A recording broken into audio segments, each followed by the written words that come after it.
Ms. Case, it appears that we have everyone for this evening, and if we're okay, I'll start the meeting. Good evening to members of the public. Welcome to the June 9th board meeting. We have one remaining board meeting for the 1920 school year. This evening, we are joined by some of our student representatives, and I'll let Ms. Case do some introductions. I did just want to let members of the audience know that if you're watching this, you'd see two boxes in the bottom corner. It's actually two members of our staff, our Director of Communication, Kia Bergman, and our Assistant Board Secretary, Bonnie Cheney, who are there to make sure the meeting goes smooth behind the scenes. It doesn't show up when you see the recording, and that's why I want to make sure everyone knows who's there. And with that, Ms. Case, I'll turn it over to you. Thank you. I'd like to call the meeting to order. In accordance with the state sunshine law, adequate notice of this meeting was provided by sending a notice of the time, date, location, and to the extent known, the agenda of this meeting on January 10th, 2020, and on June 5th, 2020, to the Home News Tribune and the Times. Copies of the notice also have been placed in the board office and in each of the district schools on January 24th, 2020, posted on the district website on June 5th, 2020, and sent to the Plainsboro and West Windsor Public Libraries and Plainsboro and West Windsor Township clerks on January 24th, 2020, and on June 5th, 2020. Prior to logging into this meeting, the Board of Education joined about 180 others who logged into another Zoom meeting to honor our school district retirees, our Educators of the Year, and our Education Foundation grant recipients. My board colleagues and I would like to congratulate all the honorees. You couldn't hear us, but we applaud each and every one of you for your hard work and your dedication to our school district and to our students. It was an honor for us to celebrate you tonight. Tonight, we get to start our meeting with something that hasn't happened in a while, our student representative reports. The last time we heard from our student representatives was on Tuesday, March 10th. At that meeting, our student reps filled us in on spring sports and school trips and all the year-end events that were being planned at their schools. And needless to say, a lot has changed since then. The board has truly missed hearing from our high school students, so it is a pleasure to have them logged in tonight to help us stay up to date on what's going on at their high schools. But before I turn the meeting over for their reports, I'd like to take a couple of minutes to brag about our student representatives who are all graduating seniors this year. For the past 2 years, Sonia Manloy and Olivia Browndorf have served as liaisons from High School North. Sonia has been a leader at High School North since her freshman year. She's a 4-year member of Student Council, currently serving as the Vice President of the Student Council Executive Board. She's also the President of the Red Cross Club, the President of the March of Dimes Club, and an officer in SASA, the South Asian American Student Association Club, which boasts over 100 members. Sonia will be attending Carnegie Mellon University next year. Olivia is a proven leader at High School North, having been elected to Student Council all 4 years at high school. She also serves on the Executive Board of the Student Council for the past 2 years. This year, the New Jersey State Student Council Association recognized Olivia as the 2020 New Jersey State Student Leader of the Year. She served as a peer leader in her junior and senior years and was captain of the field hockey team as a sophomore. Olivia will be attending Syracuse University in the fall. High School South's liaison this year is Annabelle Sue. Annabelle is an avid dancer. According to her teachers, she's determined, charismatic, and extremely motivated. Annabelle is involved with Model United Nations and serves as a peer leader. Annabelle has served as class president for 3 years and a student council rep for this current school year. In the fall, Annabelle will attend the University of California at Berkeley. Olivia, Sonia, and Annabelle have had a tremendous presence at their high schools and have served to improve student life. These 3 students are highly respected and appreciated members of the student body. They've used their interests and their passions to connect our high schools with the greater community, making each a better place for students and residents. So on behalf of the board, I'd like to thank Sonia, Olivia, and Annabelle keeping the board up to date, and for their enthusiasm, hard work, and dedication to their high schools and to all of WWP. So with that, since we're not in the boardroom now and they can't talk amongst themselves about who's going to go first, I will turn it over to Annabelle for the High School South report.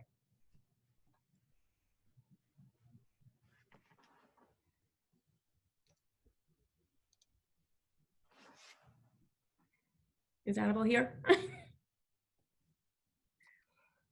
Okay, then I will turn it over to, I don't know who's going to go first, but I'll turn it over to our High School North representatives, Olivia and Sonia.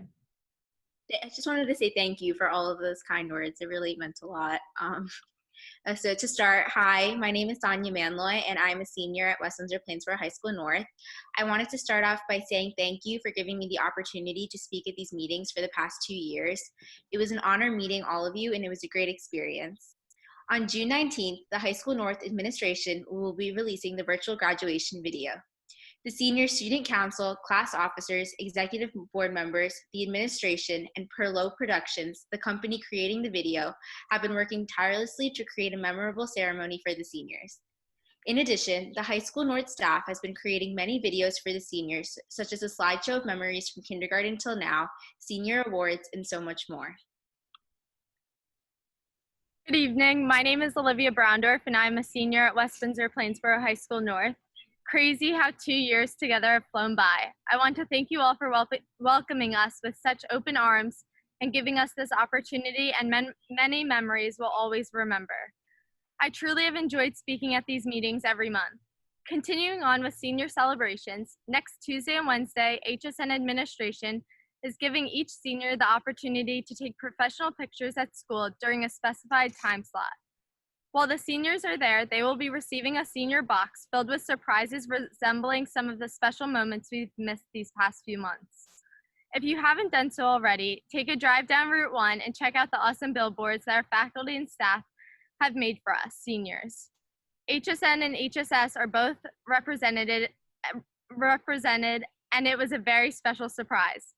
While this year has been far from normal, we thank everyone for the support given to the seniors. Every small gesture has meant the world to us.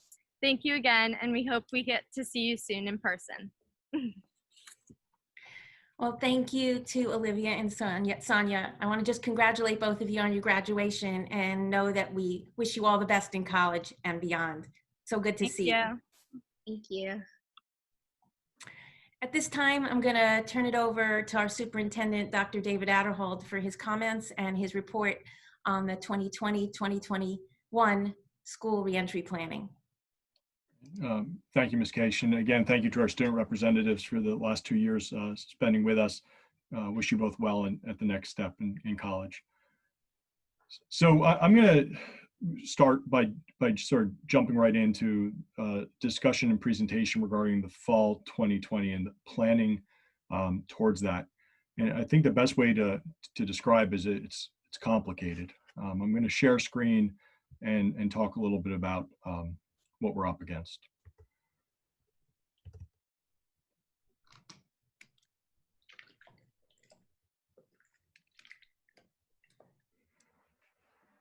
So as we start thinking in terms of considerations for the fall 2020, I want to sort of ground it in where we are right now from a public health perspective. Johns Hopkins University in Medicine has a COVID-19 dashboard. It's one of the most up-to-date that is going in a place that I go for consistent data points. And on Saturday, when I was working on the presentation, this is where we were globally, 6,855,858 cases worldwide that had been reported. But when I went today to update and just double check where things have been, this is where we're at, 7,185,000 or 573, or a global increase of 329,715 cases in 3 days. So we're going up over 109,000 cases a day. US average is over 200,000 cases a day. Last night, the report that came through my news feed, well, New Jersey, as of Saturday, was 163,893. And something to keep it grounding, if we take the the June 6th data only, and we look at New Jersey, where we would rank if we were a country. Because I think it's important to try to get an understanding. We can get lost in our numbers a little bit, but to gain some perspective, New Jersey would be one of the 15 countries in the top 100, over 100,000, ranking number 13. And some parts of the globe are definitely growing at an exponential rate. For instance, if we looked at these numbers 2 weeks ago, India would have ranked number 10. And in the last 2 weeks, India has moved up to number 5, growing by over 120,000 cases in that time.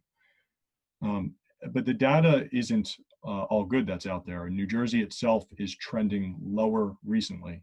But 14 states, as of last night, Washington Post on June 8th, reported that they had reached their 7-day average highest peak in the United States. Amongst those, Alaska, Arizona, Arkansas, California, Florida, Kentucky, New Mexico, North Carolina, Mississippi, Oregon, South Carolina, Tennessee, Texas, and Utah. As many of these states are also moving into phase 2 of reopening. So as we start thinking in terms of what's the fall look like, what's fall 2020 look like, as I said, it's complicated. I sit on the Senate Education Recovery Task Force. I've been on a steering committee for reentry with the Department of Ed. Had the opportunity to work with our commissioner and give feedback with some of our senators. And this is a health-related crisis, and it's going to require guidance coming from the Department of Health, from our local health officials, and from our governor. And the Department of Education is going to have to work within the guidelines that are provided. So today, our governor at his press conference updated some of the eliminating the stay-at-home order. Updating some of the social distance, well, not social distance, but numbers within certain areas.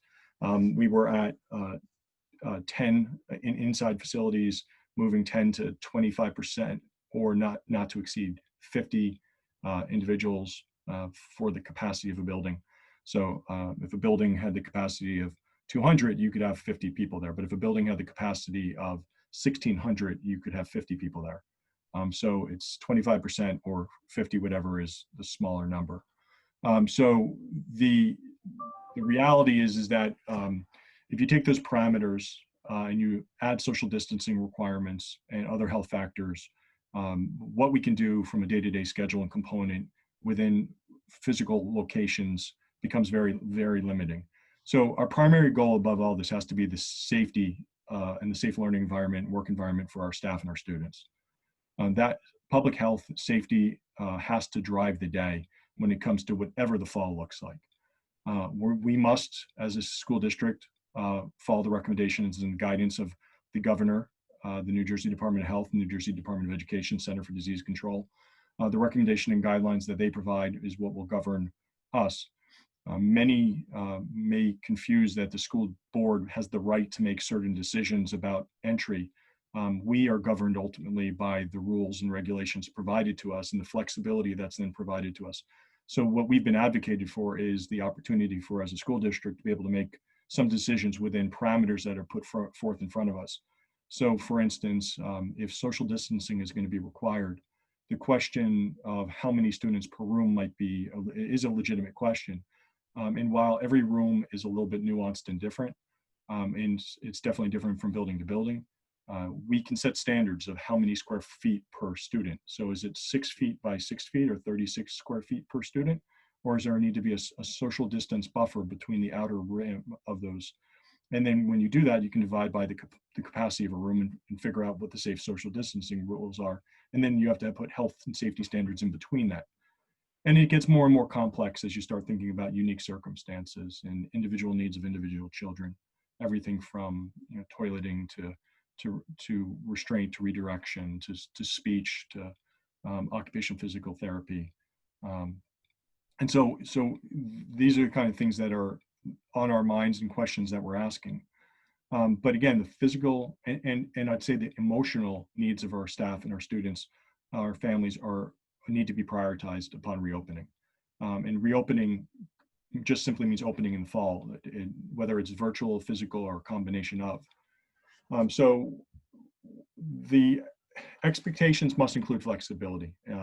from the perspective of the superintendents out there, that there's no one that feels that we're going to have a full opening without restrictions, without some form of social distancing requirements, without some form of PPE requirements, PPE being personal protective equipment. So this is our starting point. We start thinking in terms of sanitation routines, disinfectants, and associated protective equipments that are needed. Does the protective equipment of a nurse need to differ from the protective equipment of a classroom teacher or secretary administrator or security personnel? What are the social distancing requirements that we're going to need to be thinking about? And again, those classroom and school capacities. So under the current regulations, if it says that our maximum capacity is 50 and we were to open school right now, obviously that doesn't work well for any school about what in-person would look like and what the rotation of students on grounds would look like. Or would it just be that you identify opportunities for certain student populations to come in that might need more, that online learning might not be working and serving the best? And so the question then becomes, are we allowed to give options? Are we allowed to give parents options to stay virtual while others need the school for support and educational needs, but also for childcare perspective and getting back to employment? So what's going to be the requirement for daily health screenings, and what's going to be the responsibility of the district for contact tracing, and who's going to be responsible for contact tracing, and what job description, what certificate, what training is going to be required to do that? What kind of PPE do we need to have on staff? And Massachusetts just issued a guideline to school districts last evening. It's approximately 7 pages, and in it, it gives some parameters around expectations of school districts having 12 weeks worth of PPE on grounds for September, to issuing the guidance of yesterday, so that schools can start to purchase the equipment. And in the documentation, it says, and school districts must pay for it, that there'll be no additional funds coming. So the AASA, it's a Superintendent's Association nationally, came out yesterday with a study that said $498 per student or staff members, the expectation of PPE, and with over 3,200 students on the average school, you should expect a cost of around 1.8 million for the average school district. Well, we're 3 times that. So we would be looking at an increased cost of about $5.4 million in PPE, protective equipment, sanitation equipment, sanitation supplies, gloves, masks, shields, other garbs. So where those funds coming from is a question that we have to ask. And so what is going to be that requirement? Other states issuing it doesn't help me. It doesn't help us, doesn't help us plan, doesn't help our staff think about what it's going to look like. And everything depends on, again, the parameters for health. And then we can start working through the educational program. From an instructional perspective, we have to think about the modification of instructional delivery, what that's going to look like. We need to be prepared for the fall to be virtual. We also need to have opportunities for hybrid, and we need to be thinking about reentry and then some combination of all. So from a planning perspective, it's complex because each scenario has different cost points, staffing requirements, and contractual implications. In the instructional considerations, we must make sure that our special education students receive the necessary services. And we must ensure that we're providing appropriate social emotional learning supports to all of our students. You know, there's many educators and experts in the field that would say that the idea of trauma-informed care, social emotional learning, ACEs or adverse child experiences, these first 2 weeks of in-person reentry, the first 2 weeks of the opening of a school, are going to be critical as we start thinking in terms of the relationships with staff and students after gaps in the summer. Other thing that we should consider is as we left for the year on March 13th, our staff and students knew each other. They knew one another from the classroom experience. That will not necessarily be true in the fall. Right? We'll be changing grade levels, and we'll be changing classrooms. And so there'll be new connections that need to be made, whether in person, virtual, or some form of the other. And then there's going to be the need to make sure that we're providing targeted responses to students with academic, social, emotional, or behavioral challenges. And again, that's going to vary based on availability, based on program, based on staffing, based on the specific needs of children. So from a technology consideration, we have been very fortunate as a district that we had been a one-to-one district 512 prior to this, and we had been in the full phase out of that, we've made some additional training support and considerations at the K-4 level. Our staff has done a tremendous job of increasing their skill sets and increasing their pedagogy with respect to technology and instruction. Our parents have been very gracious, quite frankly, in allowing the district to evolve during these last several weeks and months. We know that this will look different if we're virtual in the fall, and will continue to evolve and will continue to get stronger. But quite frankly, the earlier we get the determination of what the fall looks like, we can plan differently. We can target training differently. We can spend resources and dollars differently for how we work with our staff with professional development. So those are considerations that need to be thought about. We, again, have been fortunate that we have been able to provide every student that's at the 512 level with a one-to-one device. Every family that responded that they needed technological support, K-4 has been provided a device, and families that needed connectivity to internet, we've been able to secure and purchase additional hotspots from title grant dollars to ensure that families are connected to the internet. And at this time, we're proud to say that there's no family or no family that's been identified or has requested that has not been provided a device or a hotspot. So we would say as a district we're 100% connected. That is not the case across New Jersey.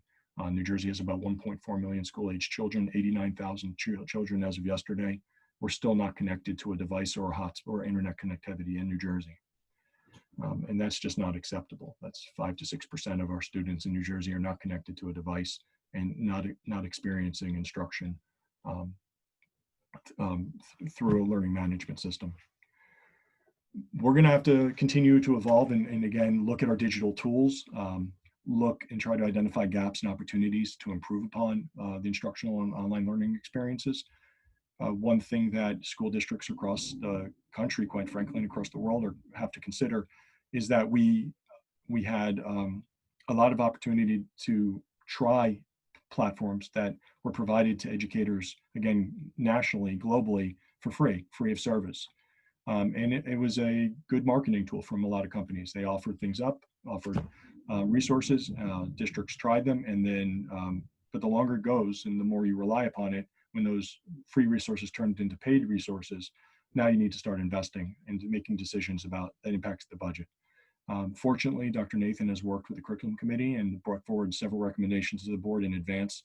And we've made decisions to move on resources such as RAS Kids and others for the summer and into all of next school year to be prepared to have some learning tools to help extend learning experiences throughout the summer, but also as a tool for our teachers in the fall. When it comes to summer online learning programs and resources, community education has moved to virtually. So is extended school year for special education students. We are, as a district, going to continue with food distribution for families that qualify for free and reduced lunch.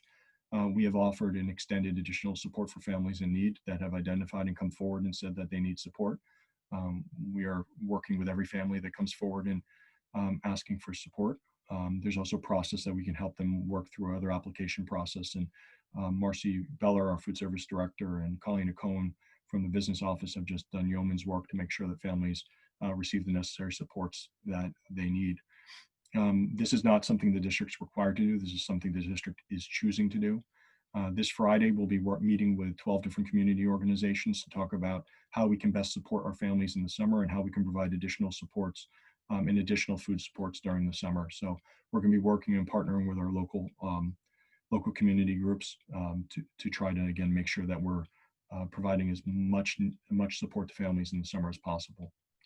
We do have our UBHC clinicians through Rutgers University Behavioral Health Center that are work all summer and available for clinical and mental health support for families and children in crisis. They'll work with students that are vulnerable and mental health concerns.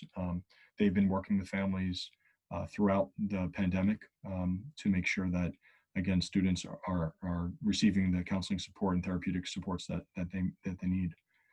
We will have guidance in nursing hours, albeit more limited. We will have some counseling and nursing support available. We're also going to be leaning on our counselors and our nurses to help us support us in building plans, because as I said, everything's going to be driven through public health, and that's both physical health and emotional health. So we'll be working in partnership with our counselors and our nurses to help develop plans.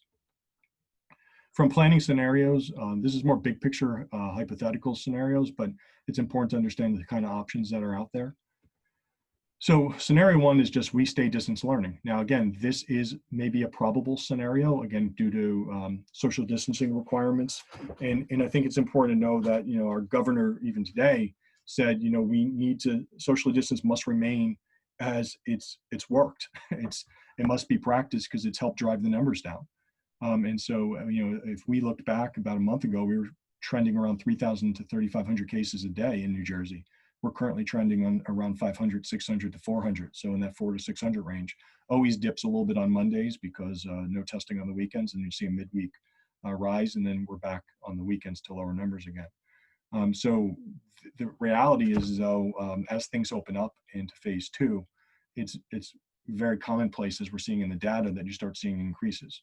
And we can point to Singapore, South Korea, and Israel all opened their school systems up and all closed their school systems back down. So there was immediate spikes within several weeks of phase two reentry. So this idea of distance learning needs to be something as a cornerstone practice that we're working on and working to enhance in the next couple weeks to months as we prepare for the fall.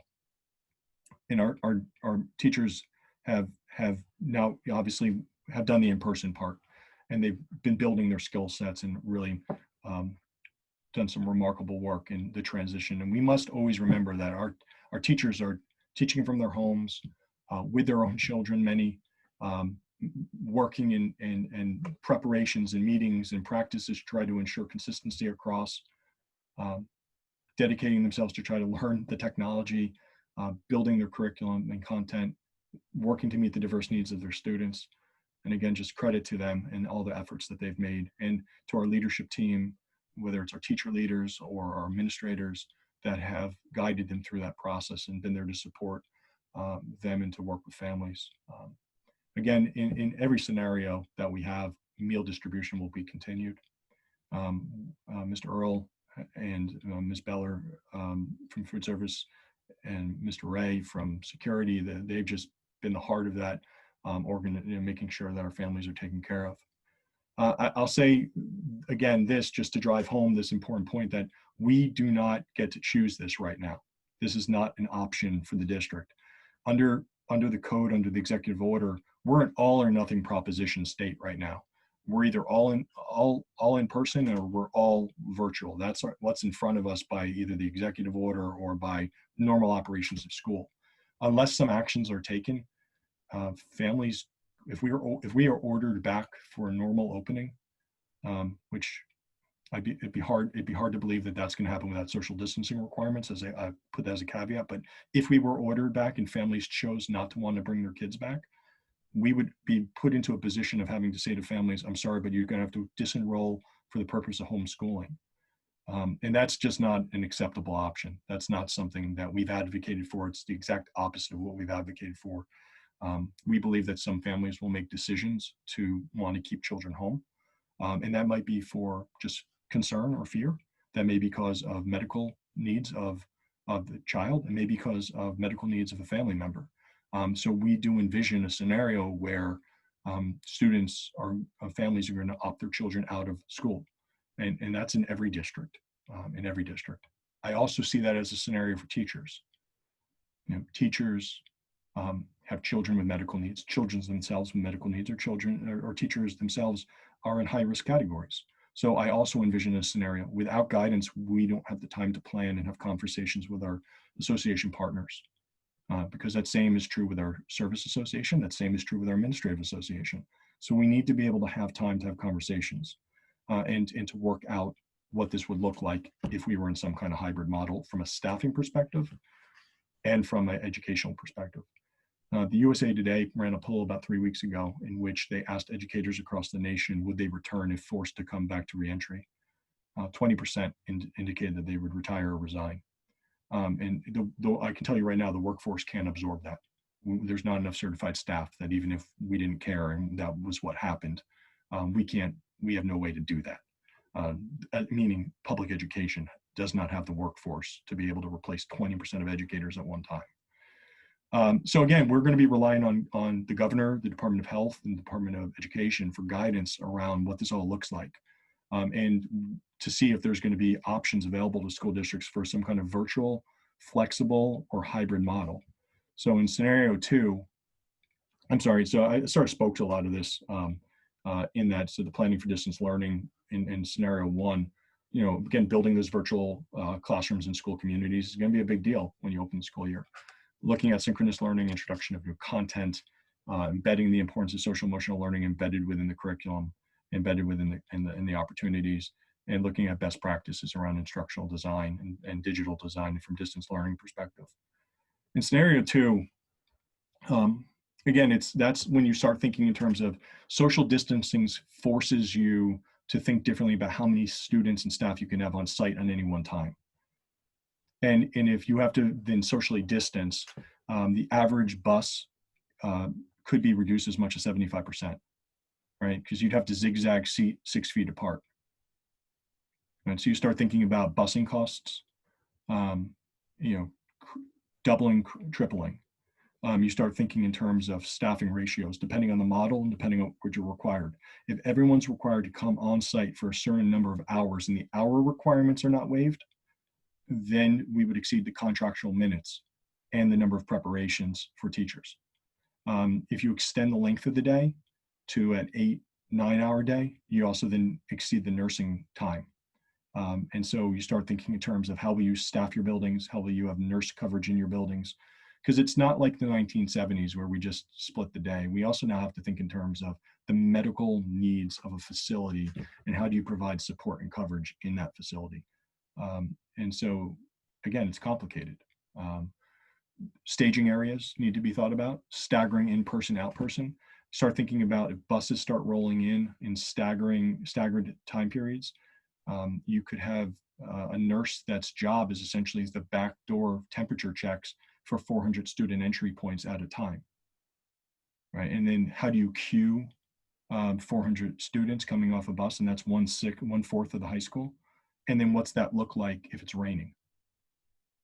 You know, again, so there's so many different scenarios to start playing it out, and everyone wants, you know, some of this is about negative possibility thinking about the scenarios that we're going to actually face in real time with kids, with staff in the moment, because everything looks really pretty on paper when you don't have students involved, when you don't have staff involved, when buildings are empty, and trying to think through what this is actually going to look like in live time with real people being impacted and their health impacted. So at the same time, I recognize the need to have schools and what we're going to need to think about to try to open them up. So as I said, complicated. So we start thinking in terms of all these scenarios. There's different budget and contractual and transportation and operational expenses behind all of them. And so, you know, what's hybrid? Hybrid in that third bullet can be everything from a multitude of hybrid models, from an A-day, B-day, half the kids in, half the kids out, to a morning, afternoon, half the kids in, half the kids out, half the kids in, half the kids out the same day, to these 20% per day rotationals. So in other words, kids come 1 day per week, and then they're virtual the other 4 days. 2 days a week models. There's 2 day a week models. You come in Monday, Tuesday, then you're home 3 days. Another kid comes in, another group of students comes in Wednesday, Thursday, they're home, and everyone's virtual on Fridays. Right? You go, you know, elementary comes face to face. So you spread students across the entire district. Elementary goes to high school facilities and middle school facilities. So you're socially distanced across all 10 buildings, and you keep the middle school and high schoolers home because they can operate differently on devices. Right? These are all models that are existing out there. These multi-grade level phase-ins, these 1 day, 6 day rotations. That's one where everyone goes a third of the day. You know, you go Monday, Tuesday, Wednesday. The Monday group comes in on Thursday. The Tuesday group comes in on Friday. The Friday group comes in on Monday, and you just keep rotating like an A-day, B-day, C-day, D-day schedule, and you just build the rotation out. So again, there's model after model after model. None of them are worth anything if I don't have answers around health requirements, so I can dream about these scenarios and don't have an understanding of the dollars that are going to be associated with the potential August financial cuts that could potentially be looming. And I'll talk about that in a moment. So again, governor's orders, Department of Ed, Department of Health, are we going to allow parents to select options? Again, if we put a survey, and we anticipate doing a survey to parents soon enough about their inclinations for the fall, but if parents were able to choose, we're going to keep our children home.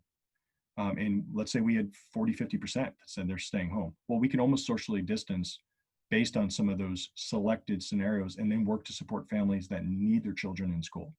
And maybe don't have someone available, or don't have the childcare availability, or you know what, might normally have the childcare availability, but due to COVID, they're socially distancing.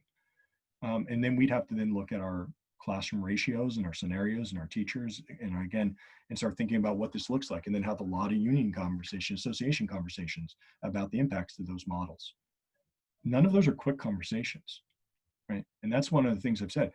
Time is of the essence, and time and planning of this can't just happen in August. It doesn't give us enough time to effectively plan. It doesn't give us enough time to work through all the operational and logistical challenges behind any decisions that are made. And it puts our administrators in a very difficult spot when they start to think about the master schedule. Our high school schedule is locked in right now. Our middle school schedule is almost done. It essentially gets locked in, well, this week. And our elementary schedule gets built in July. And so when we start thinking in terms of the impacts, it's really hard to say after schedules have been released and teachers are all known and class rosters exist on August 27th. And guess what, everyone, we're going to have to build everything over again. So that's the kind of things that school districts across the state, school districts across the nation are up against right now as we're waiting for planning. The idea of non-classroom spaces needs to be thought about. Procedures regarding restrooms and cafeterias and hallways and libraries and playgrounds and wood shops and robotics labs and bus stops and high touch areas all need to be thought about. LA put out a plan that for recess, no students can have a shared ball, right? That's going to be the plan in the fall. The National Federation of High School Sports has put a 3-pronged phase out from the Sports and Medical Advisory Council. And in that, they have said things like no shared equipment, no more than 10 athletes on a field at any time, no more than, everyone's more than 6 feet apart. I have fought to keep athletics going in this district and others. But I'm going to tell you right now, if you can't have 10 athletes on a field in the fall, you can't even line up a football team one-sided without an opponent. You can't play soccer, right? There's certain things that just can't happen under those guidelines. And so we are currently awaiting guidance from the NJSIAA. I was on the line with them today because I'm a member of the Cooperative Sports Task Force, and we were reviewing applications and having conversations. We talked a little bit about the fall, and there's a lot to be thought about. There are 2 committees that the NJSIAA has brought together. One's a medical advisory committee, one's a athletic director and principal committee to talk through recommendations of what the fall could look like and the potential impacts. As of right now, we're proceeding with planning, but I have to tell you that if the National Federation guidelines are followed, I have tremendous concern for what the fall is going to look like. And I'm not trying to disappoint any athletes or families out there, but I'm not going to lie about what we're up against. The idea that you can't have shared equipment means you can't pass a ball, hike a ball, hand off a ball, catch a ball that another student has touched. In their scenarios, in their guidance, they say things like you can pitch a ball to a batter, but you can't have a catcher and no one can field the ball. And any ball that's collected needs to be then immediately cleaned before anyone proceeds. So when you start thinking about opening up summer camps and returning of preschools, and by the way, the Department of Children and Family has put out their preschool guidance a week ago, and just this afternoon, the Division of Children and Family put out their summer camp guidelines, and there is no way that anyone is going to be prepared in 1 week to open summer camps with the restrictions that are in place or that need to be in place, and do it safely. And I think that's important. We could do it, but do it safely. So at this point, we're not opening our facilities. We are not opening our facilities because we have no real guidance. And the guidance that's out there is unmanageable. And so the district has to be thinking in terms of things like liability, right? You need to be thinking things in terms of your insurance coverage. And is there pandemic insurance availability? We're being told no, right? So now the district has to make decisions about calculated risk. And calculated risk means people get sick, and that's not an acceptable risk. So we're gonna pump the brakes a bit as a district until there's further guidance on certain things. And that may disappoint individuals, but you know what, I think other facilities are gonna open in the area. I have every expectation that some of our community rec programs and whatnot are gonna open before us, and some of our community facilities. The district is though gonna take a very cautious approach when it comes to our summer and our facilities. Scenario 3 is back to in-person. Normal opening, no restriction, no social distancing requirements. And ultimately, there could be a hybrid in between that, which is everyone's back, but everyone needs to wear a mask, right? I could see them doing something like that, right? Just like you're going to the food store, you can engage, but wear a mask just to be safe. But is it safe? And who gets to determine that? Department of Health should determine that. And so we need to get some guidance. So in the meantime, we're thinking about, how do we support students and staff? In any of those models, we need to be very mindful of considerations, especially in models 2 and 3, because if we're not just virtual, we need to be thinking in terms of how do we meet the needs of both staff and students that may need to be medically exempt or medically not available to come to school due to concerns, pre-existing conditions, perhaps a student that has gone through chemo and is a high risk for potential illness. A parent might not want to bring their child back to school. Staff member that has gone through breast cancer and has had treatment and doesn't want to return or has concerns. Staff member that has a at-home parent that lives with them to help take care of a child, or a parent or a student whose grandma and grandpa live with them that may be high risk and there's a fear of exposure. All those kind of scenarios and more are going to play themselves out. And for one person that wants to try to get the schools back open, there's other families that don't want us to reopen and just stay hybrid until there's some form of vaccination, which could be 12 to 18 months to 24 months to, I think we're on almost 40 years for AIDS. So, this could take a while, folks. So we have to be mindful that there has to be, at some point, there's a real economic concern to opening up facilities and to getting schools back, but it all has to be grounded in health. And never have we been in this position before where we have to draw lines and really guide.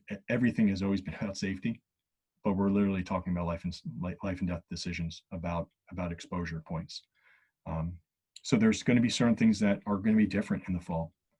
The chances of us having like a back to school night or book sales or parent teacher conferences being done the same way are limited to none, right? I mean, we're going to have to limit visitors. We're going to have to limit entrance into buildings. We're going to have to think differently about concerts. There's tremendous studies out there about choir and plays and musicals and the spread of disease. And it pains me deeply as a parent because that's what my kids are into. And that's what some kids come to school for. So like all these different pieces are huge impacts that we need to think through and be mindful about. As we think in terms of solutions for staff, again, we're going to have to rely on a lot of guidance. And then depending on the flexibility within that guidance, we're going to have to make some informed decisions as a district. Other anticipated impacts, again, training for staff. We're going to need lead time to make sure that there are training modules built about personal protective measures and safety. We're going to need to be able to build the rules and write the rules of the road, whether it's just copy paste from CDC or whether it's district specific. We're going to have to actually build them, and quite frankly, no different than the governor has the attorney general review them. We're going to have our attorneys take a look at the guidance, and we're going to then have to sit down in partnership with our associations and make sure that there's a comfort and that we're protecting staff from multiple different vantage points and different perspectives. That's important in partnerships. It's important in keeping a check and balance on organizations. We're going to have to think about supply chain concerns. I've written in some of the questions. If Massachusetts guidelines are followed, we need 1 mask per adult and 1 mask per child per week. But high risk areas, and we have to define what that means, but may need more. And nurses need a like a 10-time fold number. And they need different type of equipment like shields, face shields and whatnot. And then there's equipment that you can't even get right now, like certain thermoscan or temperature sensors. And then there's just the surplus or not the lack of supply chain around PPE when it comes to masks and protective equipment. That is very difficult to get and very expensive to get. And then, you know, if anyone's been able to find Clorox wipes lately, now try to get them for every classroom in the district, right, in mass, so that they exist in every office place, in every conference room, everywhere.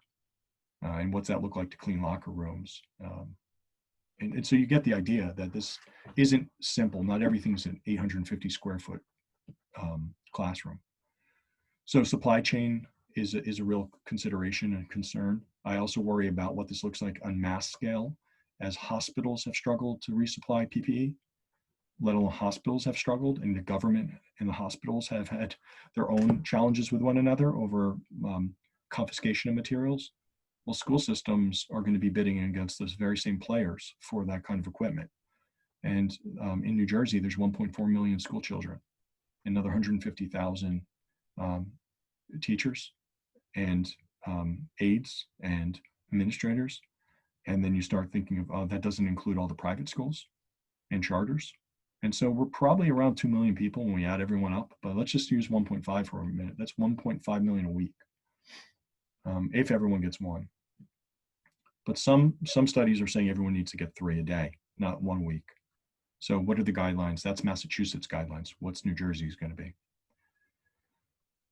Visitors and contact tracing, and all the guidance that talks about contact tracing, the importance of contact tracing. Even in the National Federation for High School Sports, it talks about clustering students by pods of 5 to 10, so that that same pod always comes to practice together. Therefore, if someone gets sick, you can contact trace within the pod.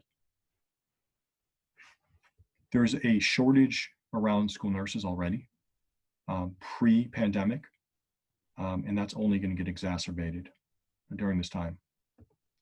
And by the way, in New Jersey, it's not required that every district, every school have one. We're very fortunate that 5 of our schools have 2, and every other school has 1. But many school systems don't have 1 nurse in every school. They have partial day nurses, or they have shared nurses. From a classroom perspective, obviously working on social emotional instruction, supporting students, content and mental health support. We're going to have to think in terms of like all these areas with high touch areas, shared equipment, shared supplies.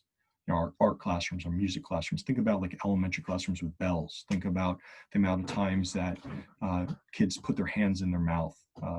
Think of a 6-year-old with a mask, or a 3-year-old in preschool with a mask. Or a student perhaps in a 2nd grade autism room with a mask, or a student in our Down syndrome population with a mask, right? And so we're going to have the question of cleaning protocols and PPE and what those measures look like and the support is going to be challenging. PE might have to be completely redesigned.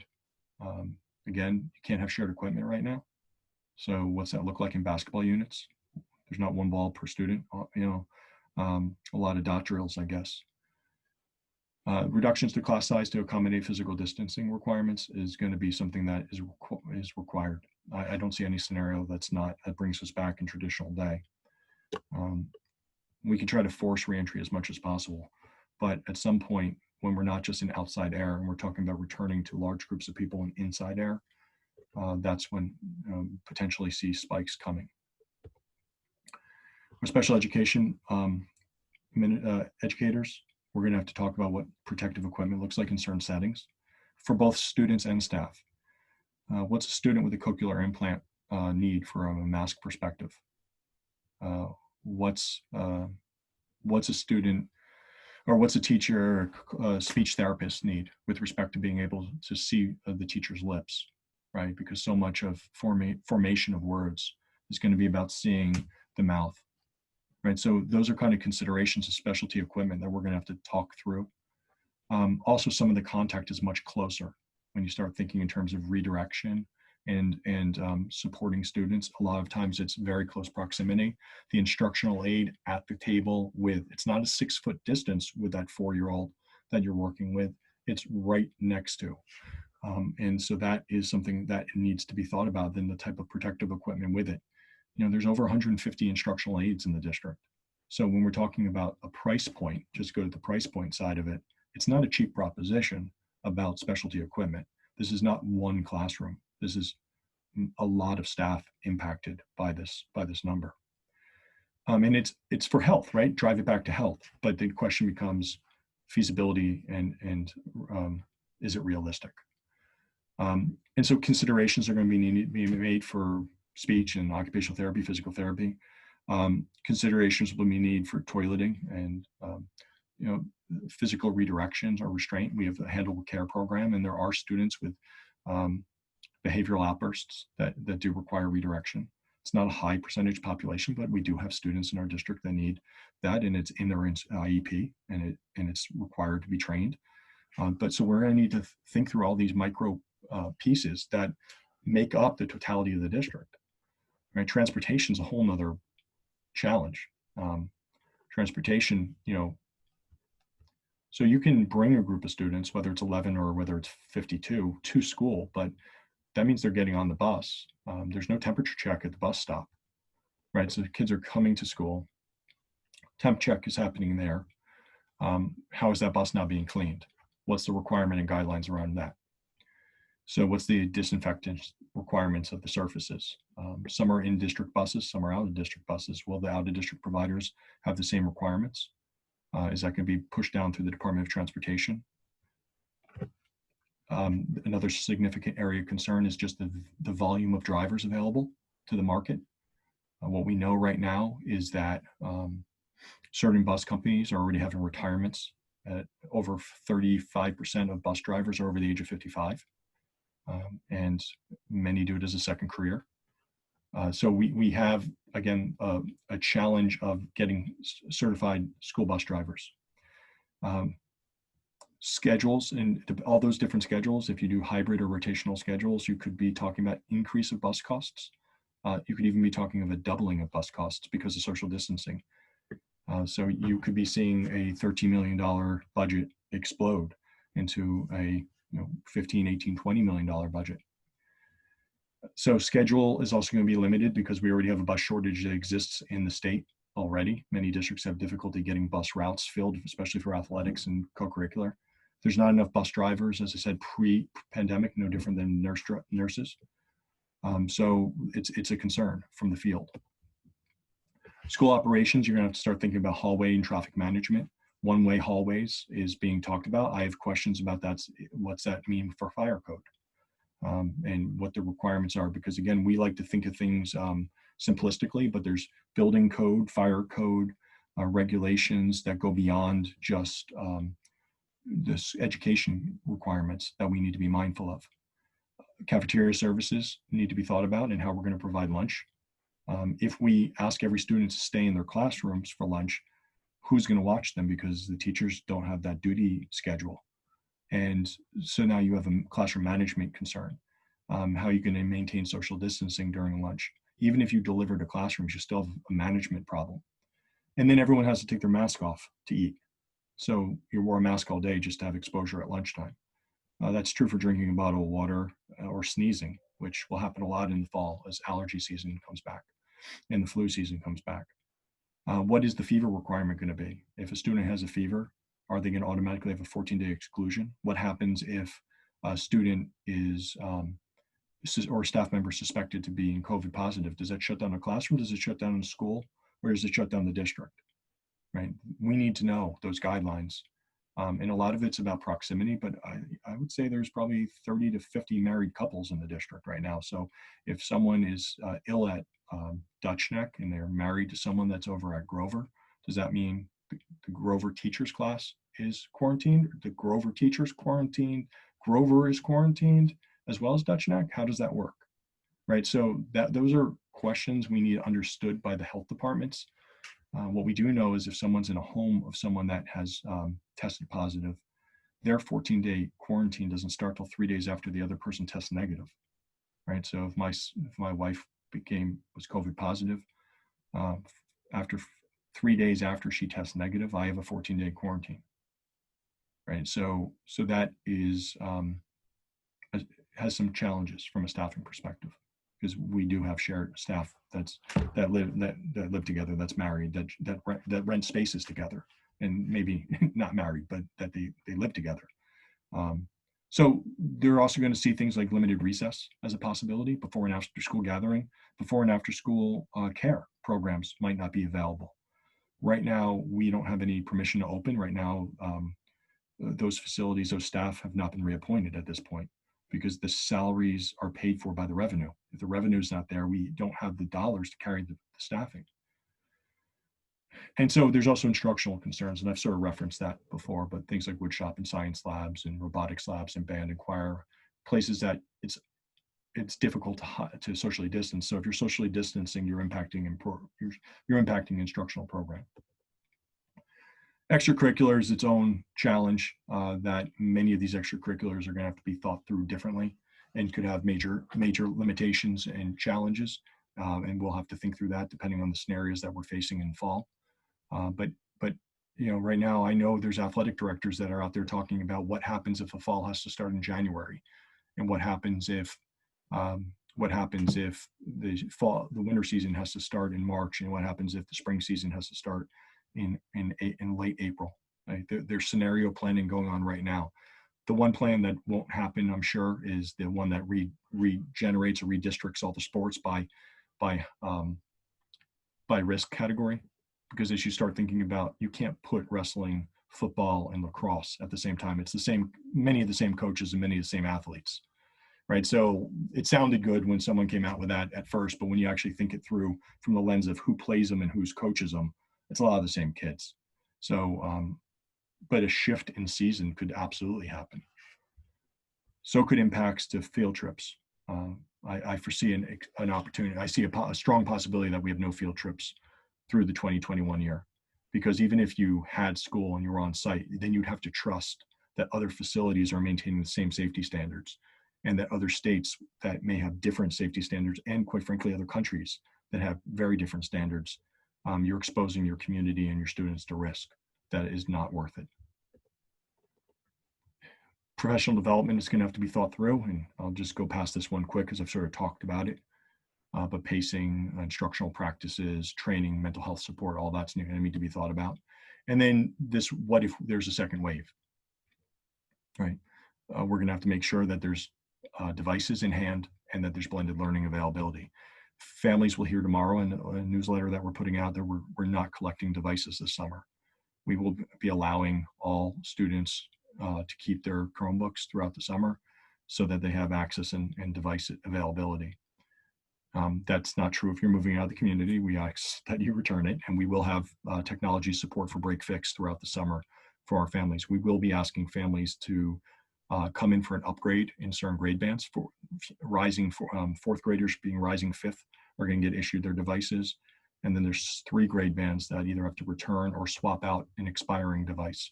And our technology department will be putting that in the newsletter, and we'll be communicating that out through district tomorrow, probably tomorrow afternoon, that will come out. We're going to have to keep enhancing our technology structure to make sure that we can run programs and platforms, and we're going to have to plan for interruption. So as I said at the beginning, this is a complicated process. This is complicated work, and we're literally building it in motion. And the rules, we're planning without rules right now. So we're scenario planning, spending a lot of time thinking about scenarios. As a district, we'll have committees that will be starting with respect to, for the opening. We'll have an operations and facilities committee. We'll have a health and wellness committee. We will be having a curriculum instruction committee and a governance committee. There'll be representation across district staffing groups to participate in that process. There'll be nurse representation, guidance representation, union representation, administrative representation, teacher representation across all the committees as we start scenario planning. A lot of that work has been happening within certain administrative roles, but now that we're concluding on the school year, we'll be bringing more people into those conversations, and we'll continue to push the conversation at the state and level with the Department of Ed, with the Department of Health, with the Office of the Governor, with the task forces that many of us are on. And we'll continue to drive conversation that way. So I've thrown a lot at you, but I wanted to establish sort of a base for future conversations tonight as we will step into future conversations throughout the summer. But I didn't want to wait to the 26th board meeting because members of the public, sometimes when school year is over, don't always tune in the same, and wanted to at least get this out there so it's available for the newsletter tomorrow. So this presentation will be included in the newsletter, as well as a link to the video, so that anything I just shared can be seen both in writing, but also by watching the video. So I'm happy to take questions from the board, but I'm also happy to talk about it another time however you like. I have a question, if that's okay. Can you hear me, Dave? You can, thank you. Yeah. So I know we need better direction from the state about a number of different things. Does there come a point where, absent direction, we just have to choose because we will run out of time? I think my sense is direction will be coming. I think the question will become how significant is the direction, and how clear is the guidance is going to be a question that's raised from the field. But I think there will be direction coming. We're being told by the end of the month. And what we're doing is we're looking at other state plans. There's at least 13 to 14 states that have released guidance to date. CDC and several organizations have released guidance. Last night, California released their guidance. Yesterday, Tennessee released their guidance. So guidance is emerging out there. Maryland has a really good reopening plan. California has a pretty robust plan. Oregon, Colorado, Tennessee, North Dakota, Illinois, Missouri. I have access to all those plans. I mean, I've been reading them, absorbing them, ripping them apart. Many of them mirror the CDC guidelines with respect to certain health. And the CDC guidelines are, if you're going to honor social distancing for the fall, you're going to have reduced classes, and you're going to have reduced number of students on grounds. What's difficult to figure out is if getting families back to work is going to be very difficult in a 2-day-a-week schedule, in a 20% schedule. So that things that we're going to have to wrestle with. And so there may be different types of childcare questions about what provisions does the district, what do we do to try to help some families out? And then I do think there's a question around corporate. What do corporations do regarding childcare and allowing workers to bring children to work, and having locations, if we have internet and virtual connectivity? There's going to be a lot of questions out there about how do we solve this as a society, depending on if there's a second wave or not. Look, let's pray that the trend continues and New Jersey flattens out to zero, like New Zealand announced today that they're COVID free. It'd be an amazing day for us all to be able to walk next door and high five a neighbor and hug a family member. But the likelihood of that scenario right now is limited. Dr. Fauci today, in a backlash sort of comment to the WHO, the World Health Organization statement about asymptomatic carriers, which, by the way, they retracted today, said we're still at the beginning of really understanding today. And he followed it with saying it's a nightmare pandemic, and it's nowhere close to being over. So the National Institute for Health director called it a nightmare pandemic that's not even close to being over. So, I do have significant concern of the way we're opening right now, and I do have significant concern of the implications for the fall. So I think we need to be prepared, to go to your question. We need to be prepared for 100% virtual. We need to be prepared for some kind of hybrid model to support families, and especially student populations with higher needs. Most of the state plans that you referenced, do most of them allow for a hybrid model? Most of them make references to hybrid models. And like Maryland specifically identifies probably 3 or 4 of the models I referenced. They don't go too deep into it. And, one of the concerns, I have on someone who's built master schedules, and someone who's actually developed sections and worked through conflict matrices and moved student schedules, is this work to build the mainframe of the schedule behind the schedule like that before you see the schedule. But the actual mechanism to build the schedule can take weeks of data entry, and for one scenario. And right now, none of the LMSs or the student, sorry, SIS, the student information systems, none of them have those models built out yet. So before the administrators can even start to build the schedules, there's a whole process behind the scenes with the student information systems that needs to be updated. And if every district does it differently, those systems are going to get, those companies are going to get swamped. And so, like, the practicality of it is, I think we're going to need to really have a buffer time period to work through. And I wouldn't be surprised, realistically, if we're virtual,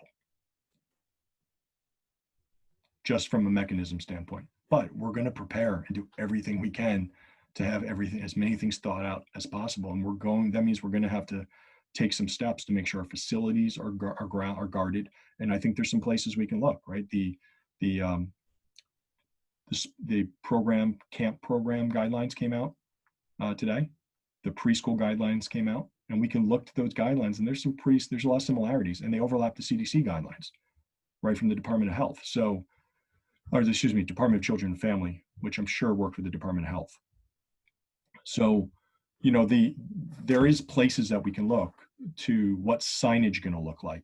What do protective barriers look like? What do entryways look like?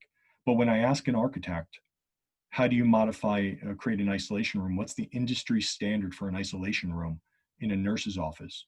Or does it even belong in a nurse's office? Because you might want to have separation. So where in the school would you put it? What's the HVAC impact, the heating, ventilation, air conditioning system of an isolation room? And they go, though there's no building code on that, there's no industry standard on that, we haven't even begun to scenario play on that. Well, that means everyone's going to have that problem.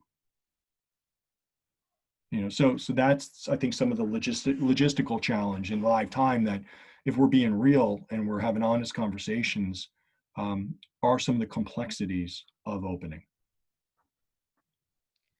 What can the public do to help advocate for a best approach and a quick one? Yeah, I mean, and clearly it's going to be grounded in perspective. There's going to be members of the public that absolutely want opening at all costs because it has direct impact to family and jobs and whatnot. And there's going to be others that are going to probably come close more on the health risk concern. But advocating to legislatures, speaking to your local assembly and senators, letting members of the government know the concerns. There's currently a survey that the Department of Education has released on their Twitter for parents to give feedback about what they want about return. That's going to help inform the guidelines. That they released it Thursday or Friday. So families can go. I failed it out from a parent perspective on Friday myself. So you can definitely try to advocate and have your voice heard. We will put out a survey as a district. We're in the process of creating it to try to gather understanding of what our community would prefer, our school district and our school community would prefer. We get we get individual commentary through PTA representatives and whatnot about their perceptions, but we really need to survey families and make sure that we're hearing voice on it. And we're going to need participation, so encouraging others to complete the surveys and give us feedback on what they're hoping for the fall. It also is, I think, hard to remember, like trying to keep this all in perspective. We're going to get a lot of mixed messages over the next couple weeks, right? Today we went to 100 for gatherings. In 3 weeks, it's going to go to 2 weeks. It goes to 250. By July 3rd, they're hoping to open up to 500 in crowds. So that messaging is going to happen with a slow rollout of acceleration of larger and larger gatherings. And yet the numbers in the next 2 days as a nation, we're going to cross 2 million cases, right? So it wasn't too long ago that I remember us crossing 1 million cases. So that is, I'm just trying to see the field about what the challenges that we're up against long term. And a lot of what's happening right now was to be expected when more and more outdoor activities happened. But remember, we go back into school facilities with 9,500 students and 1,500 adults when you add the substitutes in. Chances are, I don't know how many people are going to want to be substitutes for $95 a day, in a COVID world. right? So that's a whole nother question about what substitute coverage look like in COVID. But things to think about. We have over 900, just about 900 teachers, 50-ish, 55 administrators, another 150 instructional aides, secretaries, bus drivers, cafeteria aides, playground aides, custodial staff members of our maintenance team, outsourced food service vendors, outsourced building and grounds members, outsourced bus drivers, in-house transportation aides, and a whole lot of non-affiliate technology staff members and others. So we have a lot of people around. And while local trends would say, until yesterday, which said 8 new cases in West Windsor, before that there was some relatively good days in a row. But I just remember we bring a lot of people in to the community from outside. So there's a lot of, we don't all live in West Windsor and Plainsboro, meaning the staff, and then all the delivery drivers and vendors that come into the communities and stop at the local stores that help feed the economy. It also could increase exposure. David, I was wondering, is there any sense in your conversations, I think on the state level, of whether the guidance that is going to roll out is going to be like a comprehensive guidance, or will it be more general, where they may look to districts or townships to come up with, where it's sort of a combination of general guidance plus some local guidance depending on what's going on? Or is the hope that it's going to be a much more comprehensive guidance that can be followed by all the districts? It's almost like tossing a hand grenade at me. My sense would be that there's going to be comprehensive expectations of certain categories, but some individual determination by districts would be my sense of where I think it will go. If the requirements that we've had to date with other, like our COVID plan to current closure plan, outline guidelines of what we need to talk about, but didn't necessarily direct us to do certain things. Now, I will say, in fairness to the Department of Education, not to the Department of Health, but to the Department of Education, they don't directly oversee. They give us guidelines and parameters of expectations, but they don't necessarily drive the expectation of how you teach a specific content or what a specific class is set up like. They tell you the standards you have to meet. And I would expect, from this perspective, the Department of Education is going to sort of tell us some standards and things that are expected. You need to have signage. You need to have entry criteria. You need to have, but there's going to be health criteria that we absolutely need, right? We need to know the social distancing requirements so we know in terms specifically capacity. And again, capacity is not a hard calculation if we know exactly what they're going to hold to, because it is different if you go, is it 6 feet perimeter from the outside of a student, or is it to the next 6 foot outer perimeter of another student, or can the 3 of the feet overlap, right? Because you're still 6 feet apart. Or is it like a 12-foot zone? Like, depending on how big the zone is between two students, will drive rooms. And then it will drive, and it's, but 6 feet on a bus, that means no one can sit in the seat to your left or in front of you. And that means a 3-seater becomes a 1-seater. And then you have to zigzag seat. And so busing is a major issue. And for districts that rely on busing, now there are districts that don't. And something the state's going to have to debate is one plan for everybody, or is it different by zones? Or, like if I was a superintendent in Salem County right now, where Salem County is under 1,000 cases, and some communities are under a handful of cases, I might feel very different about what the rules should be than if I'm a superintendent in Middlesex or Bergen or Essex or Union or even Mercer. There are multiple counties in the state right now that are in the top 50 in the country for number of cases. And so those counties and their communities feel very different about closure rules than others. But if it's a one state rule about to close or not to close, and then, look, I think about things like this. Robbinsville plays Westwood in football. Is that going to really happen?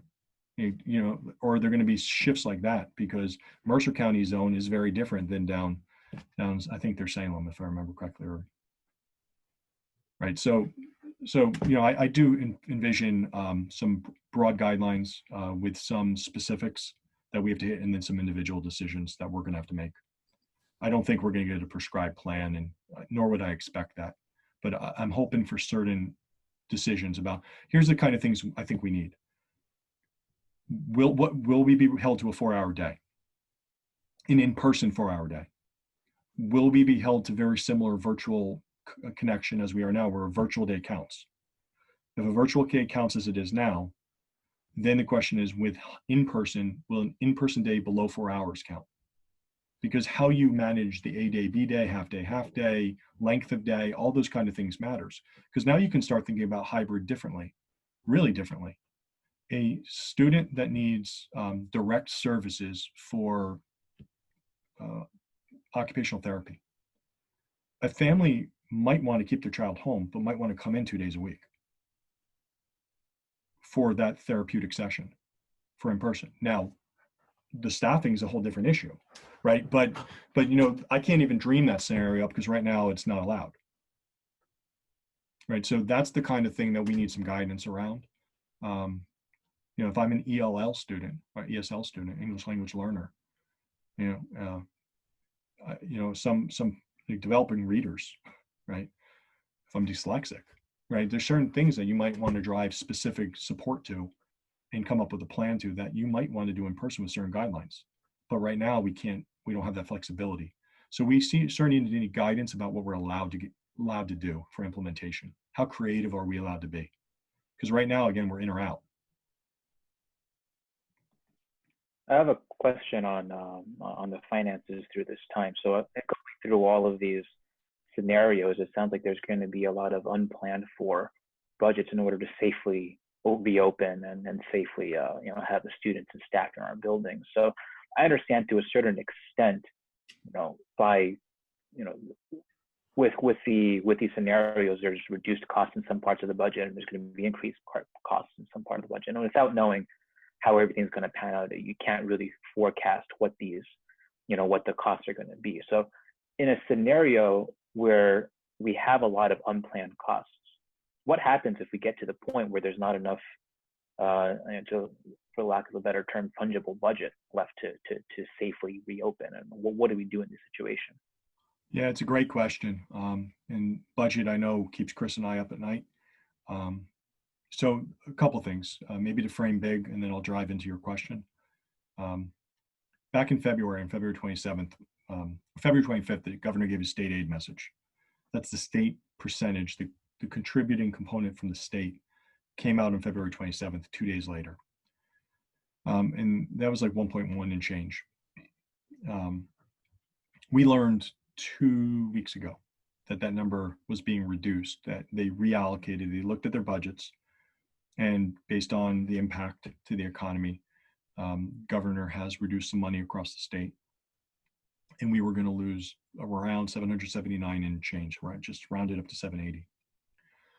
So from our board approved budget, we have to take $780 in reductions. So we're working through that scenario right now.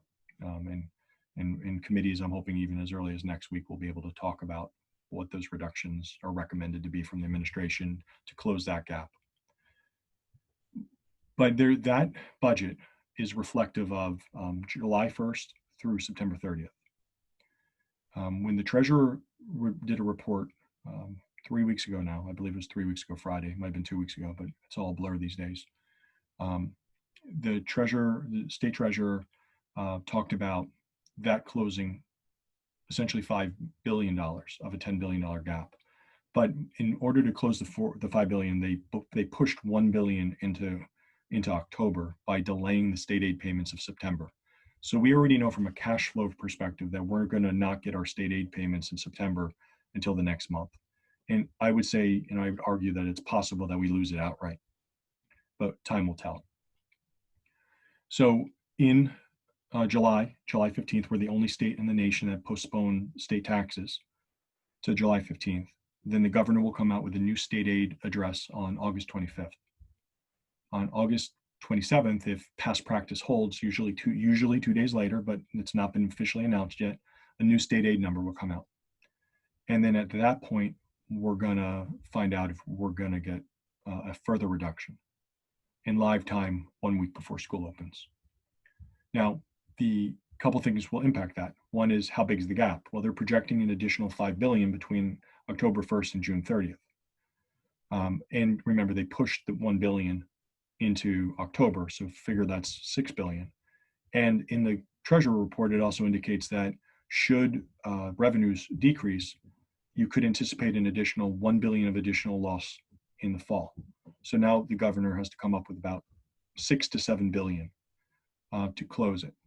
Now, in order to close the original $4 billion I referenced, the state has taken action on closing spending some projects, some rainy day funds, some surplus, and blown all that out.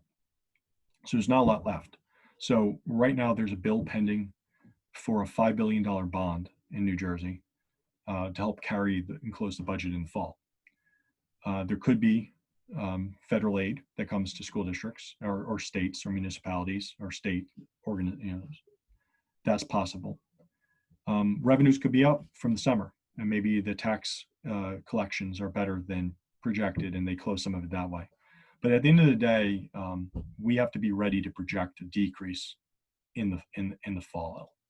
And so, we're looking at this in terms of, what percentage could we guesstimate and what kind of parts of spending should we put holds on right now in order to make sure that we can absorb another hit in the fall. So we are planning through that, and we'll be talking to the board further about some of the planning scenarios we're doing. We will be putting a hold on vacant positions, some vacant positions. We're going to fill others because certain positions need to be filled. And certain positions we're going to essentially put on hold and not fill so that we have places that we could potentially save additional dollars for the fall. But to Isaac, to your point, it's only going to come from, we have a fixed amount of dollars. We know our local share. We know our current reduction in state share. We don't know the full extent of the state share until we hear the August address. And then ultimately, we're going to have to make sure that we're purchasing some PPE. Now, the CARES Act is something that was passed that states, the state of New Jersey got around $330 million. But when they distributed it proportionally by Title I funding. So while the federal average is around $280 per student, and New Jersey's average is about $200 per student, West Windsor-Plainsboro's average is about $23 a student because of the number of families that qualify for under Title I services, and that's based on free and reduced lunch calculation. So the 221,000 and change, but 221,000 can be used essentially for one-time costs due to pandemic. Food costs, technology costs, other categories, but you get the idea, like one-time expenditures directly related to. Well, we've already spent an additional 1.1 million in tech just by buying 1,600 additional Chromebooks and buying an upgraded server. Right, so we're already 1.1 in. Now, to your point about savings, there are some potential savings when you're not operational. You could see some decreased energy, although you still have to run air conditioning and heat for humidity control, and you're still required to bring in outside air by code. And quite frankly, if you don't, you could have concerns with growth, so you do want to run your air. You may have some decreased energy and some decreased electric. You may see some savings in substitute costs, but you might see increases in other areas, increases in technology licenses that you might not have had before. So, and like food reimbursement doesn't come back quickly. So there's other reimbursements that we're putting cash out for taking care of families that we don't necessarily have the money back. You get it eventually, but you have a cash flow issue. So, we're gonna have to work through it, and the one way you do it is you start decreasing some programs. And so you look at offerings, you look at one-time things that might happen, and if we're in a scenario where buses are not running, we're not running at all, we do have some savings in the short term on busing because we've negotiated some price points with the vendors to recover. We're required under the code, and Chris, it's A3904, I believe, to pay our vendors. But we've essentially negotiated to pay them for their costs that they're incurring, not for the costs that they're not incurring. So a big portion of transportation cost is gas. Well, right now their buses are sitting in yards, so they're not eating the consumption of the fuel that they would be if we were having our normal day. So we're not paying the full value of the contracts right now. And if we're closed in the fall, we might recoup some dollars through transportation that we can then spend on PPE or on modifications to facilities or thermoscans, or you get the idea. So that's something that we're going to have to really be cognizant of and work through. So yeah, Isaac, it's going to be a multidimensional puzzle.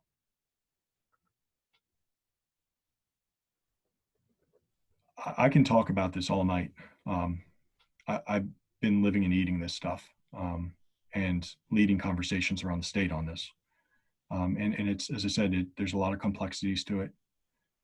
There's nuances within every scenario. And there's really personalized discussions to be had around every scenario because it impacts different student populations, teacher populations, administrative populations differently. And it has all impacts on families. So we're trying to be really mindful, and we're trying to stay really grounded in health and wellness above all else, because at the end of the day, the safety and security of our staff and our students is paramount. So we'll continue to drive and lead that way. And we'll continue to honor conversations in that vein. And there may be some that are frustrated at times if we're moving a little slower, but I'm going to err on the side of caution and push for guidance and clarity from the state in order to help protect us as a district, but and protect our staff and students and our public from unnecessary exposures. I don't want anyone sick on our watch if we can put good process in place.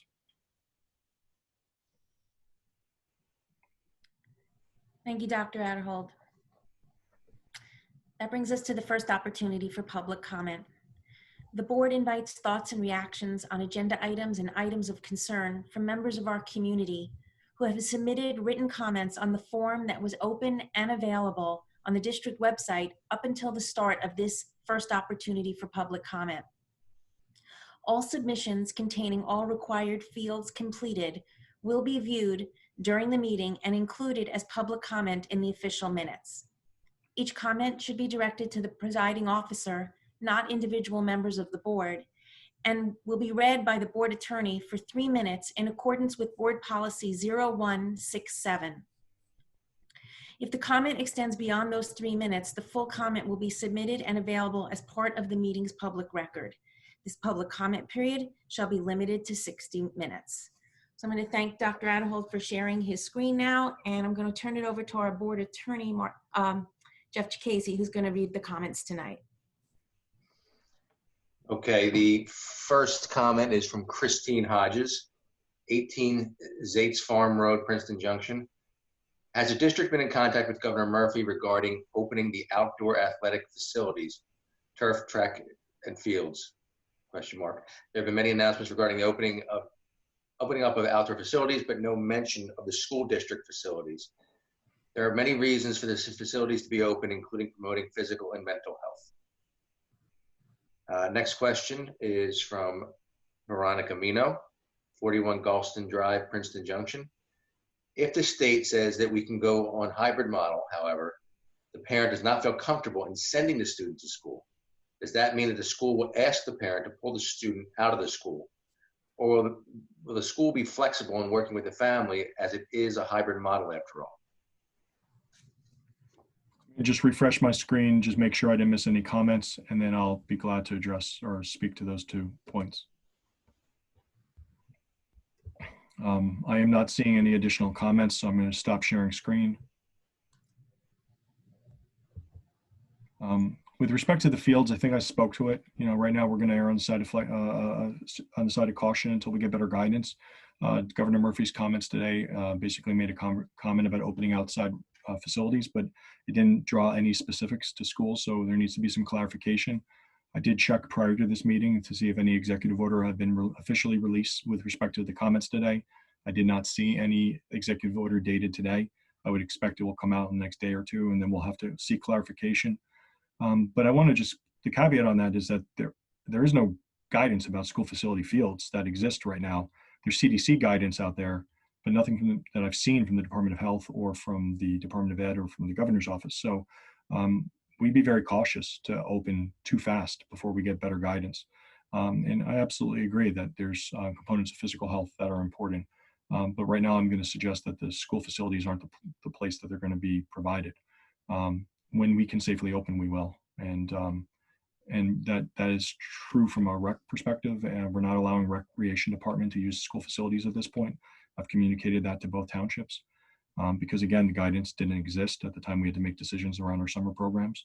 And to date, there's no guidance on other aspects of summer, including extended school year for our special needs children.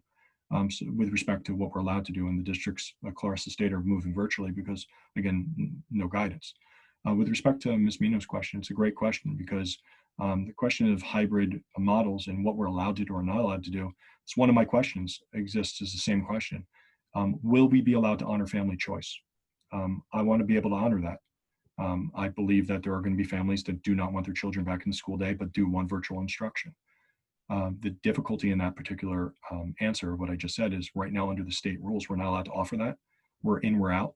And if hybrid is going to be contemplated, we need rules around that so that we can provide that flexibility. And the question becomes is, if flexibility is provided, is it going to drive everyone has to have some portion of in-person? And if not, then can the parents have maximum flexibility? And then quite frankly, the next conversation has to be with our association partners to talk about what the implications are of running that type of model with respect to staffing and contract and who would have the right to teach in that model. But it's a really fair question, and it's something we don't have guidance on. It's something we've requested guidance on, and we'll continue to advocate for, because I do see as a path that we're gonna need that option, because short of getting that flexibility, the only option I have as a superintendent today is to say, I'm sorry, I'm not able to accommodate that. If that's what you want, you have to sign your children out of district. And that's not an acceptable answer. But that is an answer that has to come above this board and above me. It has to come right from the department and from the governor with guidance, either through executive order, through legislation of the Senate and the Assembly, or from the commissioner's office under the guise of an executive order from the governor. Because in order for any of this stuff to change, the minimums, it's all in regulations. Right now, there's an executive order that gives the Commissioner of Education the right to waive certain rules while we're in a pandemic environment. When the pandemic is gone, everything reverts back to requirements to be in person, unless the laws change in the interim. But again, it's a fair question.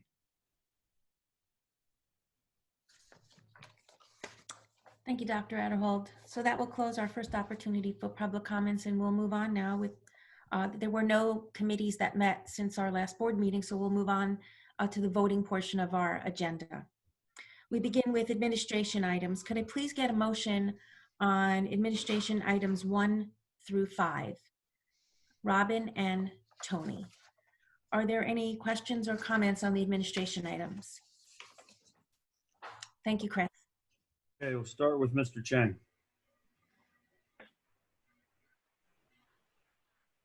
Unmute. Yes. Yep. Okay, then next is Mr. Flores. Yes. Ms. Ho. Yes. Ms. Krug. Yes. Ms. McCune. Yes. Mr. Whitfield. Yes. Ms. Ovich. Yes. Ms. Juliana. Yes. And Ms. Case. Yes. Okay. Can I please get a motion on the one curriculum and instruction item that we have? Graylin and Dana, are there any questions? Thank you, Chris. Okay, we'll start with Mr. Flores. Yes. Ms. Ho. Yes. Ms. Krug. Yes. Ms. McCune. Yes. Mr. Whitfield. Yes. Ms. Ovich. Yes. Mr. Chang. Yes. Ms. Juliana. Yes. And Ms. Case. Yes. Okay. Can I please get a motion on finance items 1 through 10? Isaac and Louisa. Are there any questions or comments on the finance items? Thank you, Chris. Okay, we'll start with Ms. Ho. Yes. Ms. Krug. Yes. Ms. McCune. Yes. Mr. Whitfield. Yes. Ms. Zovich, Yes. Mr. Chang, Yes. Mr. Flores, Yes. Ms. Juliana, Yes. and Ms. Kish. Yes. Can I please get a motion on personnel item 1 plus the 2 addendum? Martin and Rachel, are there any questions on the personnel items? Thank you, Chris. Okay, Ms. Krug, Yes. Ms. McEwen, Yes. Mr. Whitfield, Yes. Ms. Zovich, Yes. Mr. Chang, Yes. Mr. Flores, Yes. Ms. Ho, Yes. Ms. Juliana, Yes. Ms. Kish. Yes. I'd like to take a moment to acknowledge 2 retirements that we just voted on. Christy Campbell, a teacher of basic skills reading at Dutch Neck, is retiring after 28 years with the district. And Stephanie DiLorenzo, an elementary school teacher at Town Center, is retiring after 26 years in the district.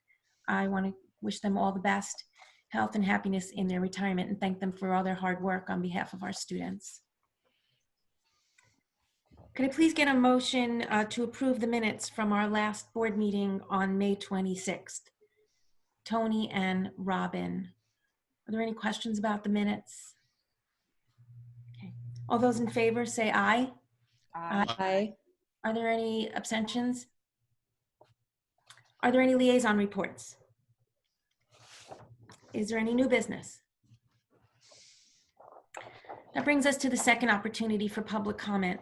The board invites thoughts and reactions on agenda items and items of concern from members of the community who have submitted written comments on the form that was open and available on the district website up until the start of this second opportunity for public comment. All submissions containing all required fields completed will be viewed during the meeting and included as public comment in the official minutes. Each comment should be directed to the presiding officer, not individual members of the board, and will be read by the board attorney for 3 minutes in accordance with board policy 0167. If the comment extends beyond those 3 minutes, full comment will be submitted and available as part of the meeting's public record. This public comment period shall be limited to 15 minutes.